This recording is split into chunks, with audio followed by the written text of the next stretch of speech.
Trudeau offers $1.5 billion for reclaiming and cleaning abandoned wells. And Jason Kenney says, a hearty thank you very much. Are you as pissed off about that as I am? Well, absolutely. And I want to talk about that. It's good you brought it up. Now, the oil companies, regardless of what Albertans think or they're being told by the media, historically, all energy producers here in Alberta and companies that got into drilling, and I know quite a bit about this industry. I worked in it in management as well as through the trades. I've spent 20 years from, you know, upstream, downstream, midstream, all of it, exploration, all of it. I've been in all of it in management or on the tools as a tradesman, but I know the industry so very well. So, abandoned wells, there was a pool of money that our government took and charged them to fund that, okay? And then people are trying to blame companies that didn't pay. There was a whole system that was put in place for those companies. They all had to pay into it.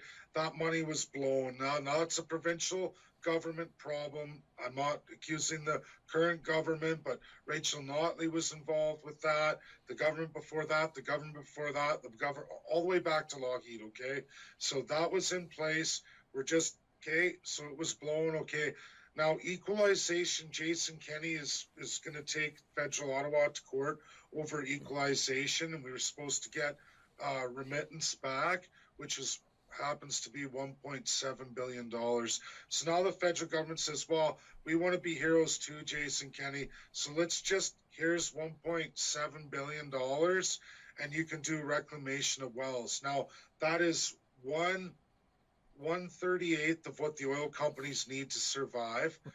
Secondly, it doesn't do anything for the oil companies at all in this crisis, who are going to be in are in a crisis. You saw oil prices. Yep. They're losing hand over fist.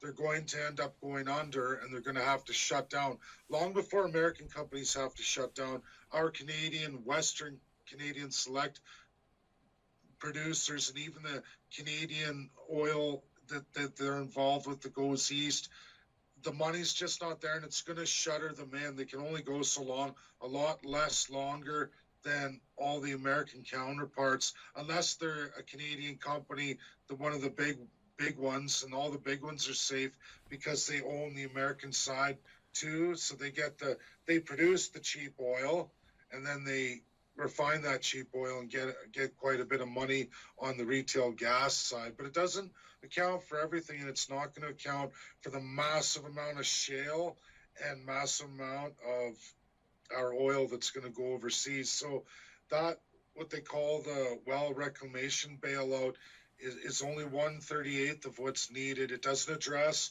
the future of the energy industry. It doesn't bail them out in the real crisis right now. And if we let them get shut in, right, like, yeah, we're going to get some great jobs in well reclamation. That's all great, but it doesn't save our oil companies. It doesn't do anything for them. And they did pay into reclamation. It was the provincial government who blew it. So it's a band-aid for a gaping, bleeding, festering wound. well, let's put it this way. It's only a 2 year solution at best, 2 to 4 years of work. And I mean, I welcome work too, but Albertans have to understand this. This work will not generate any wealth whatsoever. It does nothing for the industry. Is it great to reclaim wells? Yeah, but I don't want to shut down my oil industry while I'm reclaiming wells, which is important. That's great, but where's the bailout package for the energy industry? 9 billion for students who don't contribute. And I was a student too. I don't know, and you were too. Yep. So I don't know about you. I paid off all my student loans. Yep. I worked while I went to school. That's why I couldn't afford no fancy university, but I did pay for my college while working nights. I did do my university as a full-time employee and did do all my courses. I didn't get the greatest, one-on-one time, but I made it through. I did my thing. So because I was responsible, took the lower grade education, I paid off my student loans because I didn't want to overreach. Yep. Now we're going to say, hey, students, Don't worry, you're well taken care of for over a year. Here's $9 billion to pay for you, you know, for your schooling and everything else. Like, why is that bailout needed? Like, I get it. People were in school, but we're going to take care of them for a whole year. And that's where I just look at it that, you know what, this whole thing is wrong. People who haven't contributed as taxpayers are going to get a major bailout, right? Like there should be a line there, a bailout that is only about a third of what the oil companies need, who actually drive Canada. They definitely drive 25% of Alberta. And if we lose that, I don't think, you don't need to be an economist or a financial expert to understand that 25% reduction in our primary industry here in Alberta, which would be a 25% reduction in our GDP, will just destroy and annihilate this province. And it goes back into that debt, the ability to borrow, our credit rating, and you're right on your way to Venezuela.